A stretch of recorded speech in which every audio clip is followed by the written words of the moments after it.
उसके बाद चाकू होता तो तुम्हें क्या होता? कितना हो गया? 48। अपना ख्याल है कि नहीं है?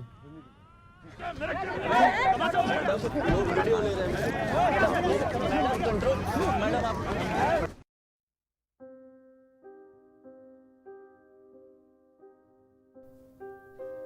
पर ये जो सब हुआ है इसके बाद तुम्हें नहीं लगता कि तुम्हें भी अब मेरी जरूरत है?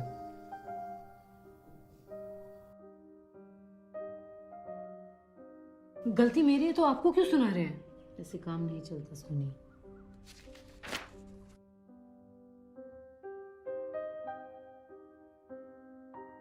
मैडम उनको छोड़ दीजिए मैडम, मुझे बहुत परेशानी हो रही है। मैडम आप बैठिए, आप चलिए वहाँ पे जाके बैठिए। मैडम नाटक ना करिए यहाँ पे। मैडम छोड़ना मत चाहिए थाने में।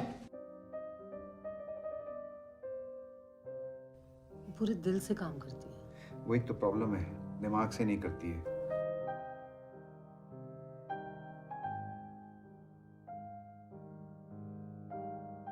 क्या सबूत है आपके पास मैंने किया है? आपको सारे सबूत कोर्ट में मिल जाएंगे। ड्रग्स वो ले रहा था और सवाल मुझसे पूछे जा रहे हैं। तुम आईपीएस हो, आईपीएस के जैसे बिहेव करो। सोनी मेरी बात सुनो तुम। क्या सुन?